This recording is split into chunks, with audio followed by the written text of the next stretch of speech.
सबको मेरी राधे राधे। आज मैं डॉक्टर शोभा श्रीवास्तव, जिनके बारे में मैं आपको पहले बता चुकी हूँ, जो कि अपनी 10 वर्ष की आयु से श्री कृष्ण भक्ति में लीन थी। उन्होंने श्री कृष्ण भक्ति अपने पिताजी के साथ रामकृष्ण मिशन जा के अपने भाव में और अपनी अंतरात्मा में उतार ली। वो केवल 12 साल की थी जब उन्होंने भागवत गीता के 7 अध्याय कंठित कर लिए थे। जब उनकी आयु 75 इयर्स की हुई, उसके बाद उन्होंने जो भी उनका गीता का ज्ञान था उसको उन्होंने लिखना शुरू किया और 82 इयर्स में उन्होंने ये बुक पब्लिश करी है, जिनके कुछ पहला अध्याय मैं आपको, जो उसमें उनके भाव हैं, मैं सुना रही हूँ। भाव उनके हैं, आवाज़ मेरी है। अगर मुझसे बोलने में कुछ थोड़ी गलती या भूल चूक हो जाए तो मुझे माफ़ करिएगा। उनके शोभा श्रीवास्तव के हिसाब से प्रभु की, श्री कृष्ण हरि की भक्ति में असीम शांति है और दिव्य ऊर्जा मिलती है।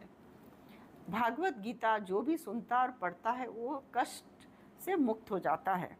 अब मैं उनका प्रकथन जो प्रेसी है उसे पढ़ती हूँ और उसी में पहला अध्याय का जो संदेश देना चाहती हूँ वो मैं आपके सामने साझा कर रही हूँ। गीता पढ़ने के पूर्व गीता के हर अध्याय का संक्षेप में वर्णन करना आवश्यक है। भगवान कृष्ण ने भक्तों को क्या संदेश दिया, क्या दिशा दी, कैसे जीवन में दिव्यता आए, इसका विश्लेषण आवश्यक है। वास्तव में गीता का गूढ़ रहस्य समान बुद्धि से परे है। समझ में नहीं आता कि गीता कृष्ण ने क्यों कही। क्या कुरुक्षेत्र का मैदान, जहां महाभारत का भीषण युद्ध हो रहा था, वही सबसे उपयुक्त स्थान था? शायद यही सबसे ठीक समय था, क्योंकि यदि महाभारत का युद्ध ना हुआ होता तो कृष्ण ने गीता का उपदेश भी ना दिया होता।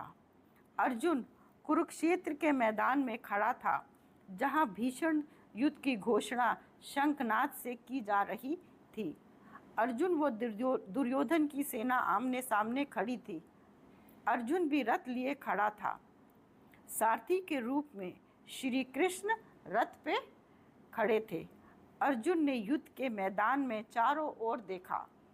युद्ध भूमि में चारों ओर उसके सगे संबंधी, चाचा, भाई,